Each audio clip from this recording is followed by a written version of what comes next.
लहरों से डरकर नौका पार नहीं होती। लहरों से डरकर नौका पार नहीं होती और कोशिश करने वालों की कभी हार नहीं होती।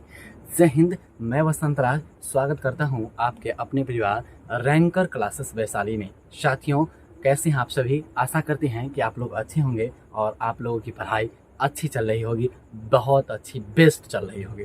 तो साथियों, मैं आ गया हूँ फिर से आपको एक नए वीडियो में, जिसमें हम आपको क्लास 10th का एक नए टॉपिक लेकर आ रहे हैं, जिसका टॉपिक का नाम आपके स्क्रीन पर दिख रहा होगा, केमिकल रिएक्शन एंड इक्वेशन, रासायनिक अभिक्रिया एवं समीकरण, जो कि क्लास 10th का एक केमिस्ट्री का चैप्टर है, जिसमें आपके एग्ज़ाम के पॉइंट ऑफ व्यू से 5 से 7 मार्क्स का इसी चैप्टर से रहता है।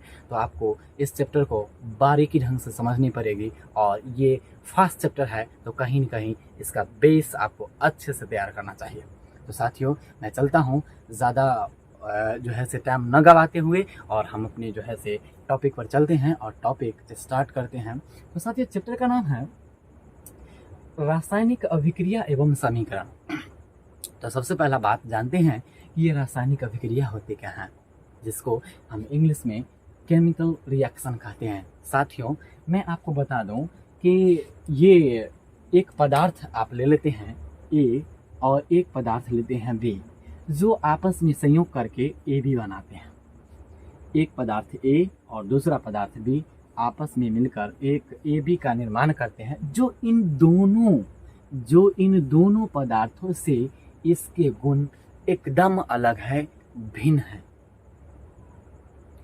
तो जब कोई पदार्थ, दो या दो से अधिक पदार्थ आपस में संयोग करके एक नए भिन्न गुण वाले पदार्थ का निर्माण करते हैं, तो इस प्रक्रिया को रासायनिक अभिक्रिया कहते हैं। जैसे एग्जाम्पल के तौर पर अगर हम बात किया जाए, तो H2 और O2 आपस में रिएक्शन किया है और ये बनाए हैं H2O, यानी जब हाइड्रोजन और ऑक्सीजन आपस में संयोग किए हैं तो बनाए हैं जल, यानी इन दोनों के गुण से अलग है इसका गुण।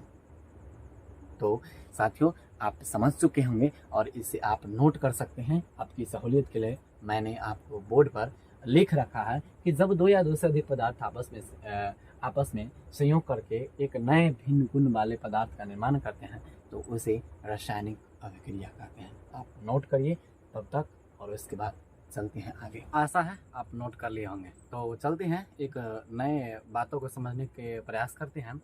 और बात यह है कि ज़रा सा आप अभी सीखे हैं कि ए और बी आपस में संयोग किया है तो ए बी बनाया है, जो इन दोनों से अलग गुण का है। तो इसे तो कुछ ज़रूर कहते होंगे केमिकल भाषा में, और इसे भी कुछ कहते होंगे केमिकल भाषा में। तो ये जो दोनों हैं, जो रासायनिक अभिक्रिया में भाग ले रहे हैं, ये दोनों तत्व को, या यौगिक भी हो सकते हैं, ये दोनों तत्व को हम अभिकारक बोलते हैं। ये दोनों तत्व को अभिकारक बोलते हैं। और ये जो नए पदार्थ बने हैं, इसे हम प्रतिफल बोलते हैं। इसे हम प्रतिफल या कभी कभी उत्पाद बोलते हैं। प्रोडक्ट। तो इसका भी परिभाषा हम आपकी सहूलियत के लिए लिख दिए हैं। जैसे कि यहाँ पे लिखा गया है, अभिक्रिया में भाग लेने वाले तत्व या यौगिक को अभिकारक कहते हैं। आप लिख सकते हैं, और इसे प्रतिफल को भी आप नोट कर सकते हैं। क्या है? तो अभिक्रिया के फलस्वरूप प्राप्त पदार्थ को प्रतिफल या उत्पाद कहते हैं। जैसे एग्जाम्पल अगर एक देखा जाए, H2 और प्लस O2 ये बनाते हैं H2O, तो ये दोनों आपस में अभिकारक कहलाते हैं। ये अभिकारक है। रासायनिक अभिक्रिया में भाग लेने वाले तत्व या यौगिक को अभिकारक कहते हैं। और ये आपका उत्पाद हुआ, यानी अभिक्रिया के उत्पाद अभिक्रिया के फलस्वरूप प्राप्त पदार्थ को उत्पाद कहते हैं, या प्रतिफल कहते हैं, प्रोडक्ट कहते हैं। या एग्जाम्पल अगर आप और नोट कर सकते हैं कि यदि मान लिया जाए कि N जो है, नाइट्रो जो है, N2 जो है, ये H2 से अभिक्रिया करेगी, तो ये जो आपका बनाती है, वो बनाती है NH3 बनाती है। NH3, यानी नाइट्रोजन और ऑक्सीजन आपस में अभिक्रिया करते हैं, ये नाइट्रोजन और हाइड्रोजन आपस में अभिक्रिया करते हैं तो अमोनिया बनाते हैं, इसे हम अमोनिया बोलते हैं, अमोनिया।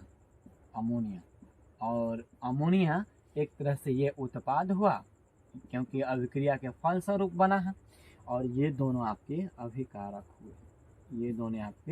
अभिकारक हुए, तो शायद आप अच्छे से समझ चुके होंगे कि अभिक्रिया में भाग लेने वाले तत्व या यौगिक को अभिकारक कहते हैं, और अभिक्रिया के फलस्वरूप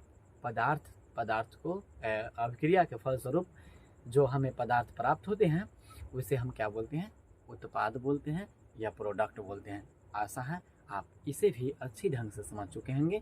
हम चलते हैं अगले कंसेप्ट की ओर, और अगला कंसेप्ट आपके इस बोर्ड पे। तो नया टॉपिक आपके बीच रासायनिक समीकरण, और रासायनिक समीकरण जो कि चैप्टर का सेकंड टॉपिक माना जाए। तो ये टॉपिक को समझने के लिए आपको थोड़ा सा समझना पड़ेगा एग्जाम्पल को पहले, उसके बाद जो है से हम इस टॉपिक को अच्छे से समझा पाएंगे। जरा सा हमने एक एग्जाम्पल को लिखा है कि Mg और O2। Mg ये तो आप संकेत में लिखे हैं, Mg संकेत में लिखे हैं, और O2 ये भी संकेत में लिखे हैं, और ये संकेत और एक तरह से सूत्र भी है। ये O2 ऑक्सीजन का अणुसूत्र हुआ, और ऑक्सीजन को जो हिंदी में लिखते थे उसे हम O से सूचित किया है।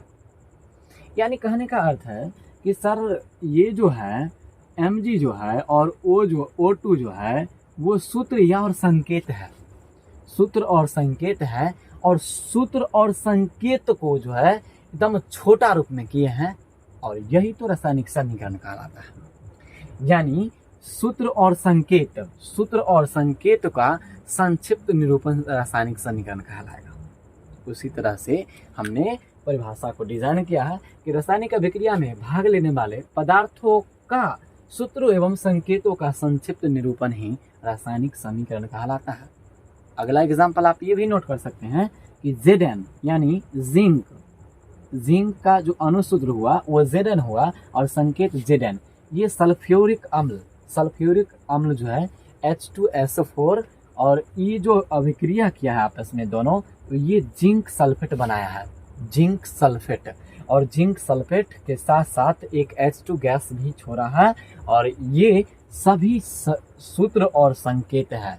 यानी सूत्र एवं संकेतों का संक्षिप्त निरूपण क्या कहलाएगा, रासायनिक समीकरण कहलाएगा। तो आप इसे भी नोट कर सकते हैं कि रासायनिक समीकरण क्या होते हैं।